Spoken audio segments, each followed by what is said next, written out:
বছরের সবচেয়ে বড় বাংলা ছবি অন্তত খাদানের টিজার প্রকাশ করার পর অনুরাগীদের মধ্যে এরকমই গুঞ্জন। বৃহস্পতিবার দেব তার বহু প্রতীক্ষিত ছবি খাদানের প্রথম ঝলক দর্শকের সামনে নিয়ে এলেন।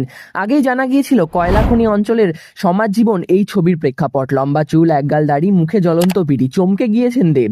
কুঠার হাতে একের পর এক শত্রু নিকেশ করছেন। তার সঙ্গে অভিনেতার মেঠো সংলাপ এবং অ্যাকশন অবতার অনুরাগীদের নজর কেড়েছে।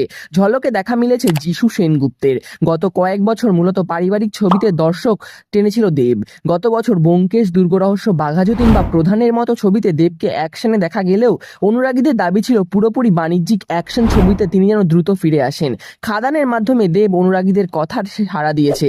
তবে ঝলক প্রকাশের পর অনেকেই দক্ষিণী ছবির সঙ্গে তুলনা করছেন। দেবের লুক, ছবির ঝলক দেখে নেট নাগরিকদের একাংশ কেজিএফ সালার ছবির প্রসঙ্গ তুলেছেন। তবে বাংলায় যে দেব নতুন চমক হাজির করতে চলেছেন অভিনেতা, সেই উদ্যোগের প্রশংসা করেছেন অনেকেই।